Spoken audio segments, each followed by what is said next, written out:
ایرتھر کے پہاڑوں میں ایک ایسی جگہ ہے جہاں وقت رکا ہوا سا محسوس ہوتا ہے۔ وادی میں داخل ہوں تو چاروں طرف سنگلاخ پہاڑ اور درمیان میں پتھروں کی ایک دیوار جو نہ ختم ہونے والی لگتی ہے۔ یہ ہے رنکوٹ قلعہ، سندھ کی شان، جسے صدیوں سے ادوارن سندھ ہو کہا جاتا ہے۔ دنیا بھر کے قلعے اپنی عظمت کے لیے مشہور ہیں، لیکن رنکوٹ اپنی وسعت اور پراسراریت کے باعث سب سے منفرد ہے۔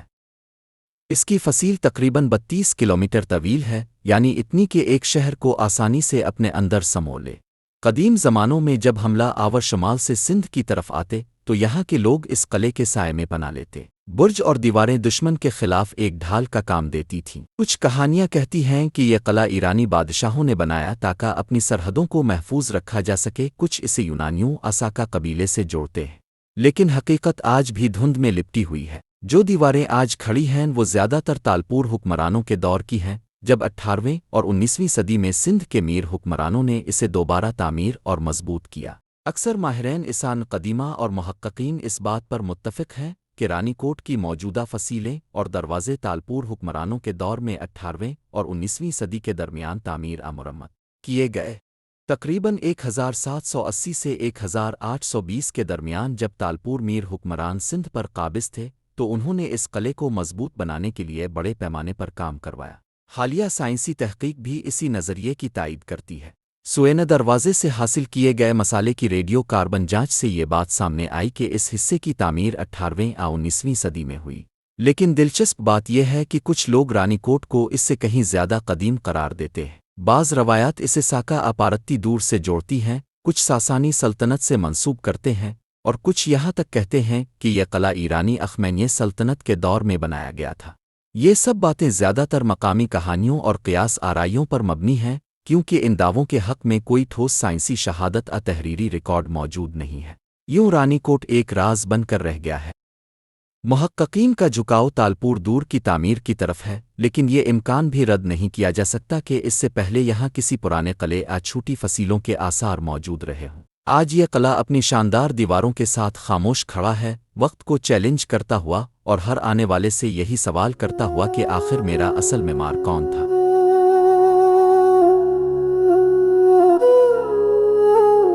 قلعے کے 4 بڑے دروازے ہیں، ہر ایک اپنی کہانی سناتا ہے۔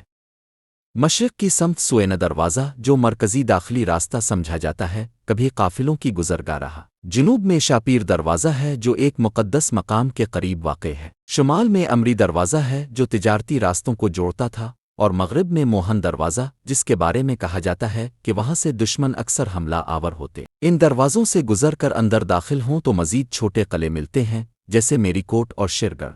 کہا جاتا ہے کہ میری کوٹ میں تالپور سردار رہا کرتے تھے، جبکہ شیرگڑھ دفاع کے لیے بنایا گیا تھا، لیکن وقت کسی پر مہربان نہیں ہوتا۔ رنکوٹ کی عظمت بھی وقت کی مار سہ نہ سکی۔ بارشوں نے دیواروں کو کمزور کر دیا، ہوا نے برجوں کو کھوکھلا کر دیا، کئی حصے گر گئے اور کئی جگہ صرف پتھروں کے ڈھیر باقی رہ گئے۔ حکومت نے مرمت کی کوشش کی، لیکن اکثر لوگوں نے کہا کہ یہ مرمت اصل ڈیزائن کو بگاڑ دیتی ہے۔ آج بھی قلعہ اپنی اصل حالت میں مکمل نہیں، مگر اس کے باوجود جو عظمت اور ہیبت اس کے ماحول میں ہے وہ دیکھنے والے کو حیران کر دیتی ہے۔ رانی کوٹ قلعے میں داخل ہوتے ہی سب سے پہلے 4 عظیم دروازے سامنے آتے ہیں جو صدیوں کی گواہی دیتے ہیں۔ ہر دروازے کا اپنا ایک کردار اور اپنی ایک کہانی ہے۔ جنوب کی سمت شاپیر دروازہ ہے۔ یہ دروازہ ایک مقدس مقام کے قریب واقع ہے، اور اسی نسبت سے اسے یہ نام دیا گیا۔ مقامی لوگ اسے روحانیت اور تحفظ کی علامت سمجھتے ہیں۔ یہاں سے داخل ہونے والوں کے لیے یہ دروازہ ایک طرح کا عقیدت بھرا راستہ رہا ہے۔ شمال کی طرف امری دروازہ ہے جو تجارتی راستوں کی طرف کھلتا تھا۔ کہا جاتا ہے کہ قافلے اسی دروازے سے آتے جاتے اور سامان تجارت لے کر قلعے میں داخل ہوتے۔ اس دروازے نے صرف فوجی ہی نہیں بلکہ اقتصادی سرگرمیوں میں بھی اہم کردار ادا کیا۔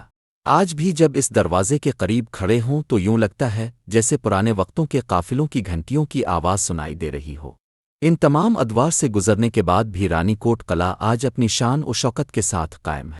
یہ قلعہ وقت کے بے شمار طوفانوں، جنگوں اور موسموں کی سختیوں کا سامنا کر چکا ہے۔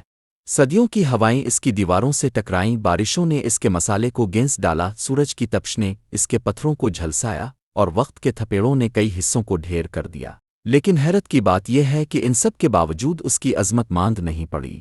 یہ اب بھی سندھ کی سرزمین پر شان سے ایستادہ ہے، اپنی لمبی دیواروں اور اونچے برجوں کے ساتھ گویا دنیا کو بتا رہا ہے کہ اصل طاقت وہ ہے جو وقت کے امتحان پر پورا اترے۔ آج جب کوئی مسافر اس قلعے کے قریب پہنچتا ہے تو اس کی خاموشی میں بھی ایک عجیب سا جلال محسوس ہوتا ہے۔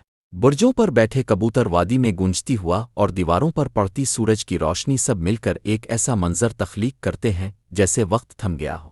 یوں لگتا ہے جیسے یہ قلعہ اب بھی اپنے اصل مقصد کا منتظر ہے، شاید کسی ایسے دن کا انتظار جب اس کے سارے راز دنیا کے سامنے کھلیں گے، جب محققین اور تاریخ دان اس کے ہر اینٹ اور ہر دروازے کی حقیقت جان پائیں گے۔ یہ قلعہ صرف پتھروں کا ڈھیر نہیں بلکہ تاریخ کی وہ کتاب ہے جو ابھی پوری طرح پڑھی نہیں گئی۔ آنے والے وقت کا انتظار ہے جب یہ کتاب کھلے گی، اس کے اوراق پڑھے جائیں گے اور دنیا جان پائے گی کہ رانی کوٹ محض ایک قلعہ نہیں بلکہ سندھ کی روح کی پہچان ہے۔ یونیسکو نے 1993 میں رن کوٹ کو اپنی عالمی ورثہ کی عارضی فہرست میں شامل کیا، لیکن آج تک یہ دنیا کے عظیم ورثے کی حتمی فہرست میں جگہ نہیں بنا سکا۔ شاید اس کی وجہ تحقیق کی کمی اور مناسب دیکھ بھال نہ ہونا ہے، مگر جو بھی یہاں آتا ہے وہ اسے ایک عجوبہ قرار دیتا ہے۔ رن کوٹ صرف ایک قلعہ نہیں، یہ ایک راز ہے۔ یہ سندھ کی سرزمین کی طاقت، شان اور پراسرار ماضی کی علامت ہے۔ آج بھی جب سورج پہاڑوں کے پیچھے ڈوبتا ہے اور قلعے کی دیواروں پر آخری روشنی پڑتی ہے تو یوں لگتا ہے جیسے یہ دیواریں اپنی خاموش زبان میں وہ سب کہانیاں سنا رہی ہیں جو ہم تک نہیں پہنچ سکیں۔ شاید آنے والی نسلیں کبھی اس کے راز جان پائیں، لیکن فی الحال یہ قلعہ اپنی پراسرار عظمت کے ساتھ وقت کا پہرے دار بنا ہوا ہے۔ اگر ویڈیو آپ کو پسند آئی ہے تو براہ کرم چینل کو سبسکرائب کریں، ویڈیو کو شیئر کریں اور اپنی قیمتی رائے کمنٹ میں ضرور دیں۔ آپ کا ایک چھوٹا سا قدم ہمیں مزید حوصلہ دیتا ہے کہ ہم آپ کے لیے اور بھی بہترین تاریخی کہانیاں لے کر آئیں۔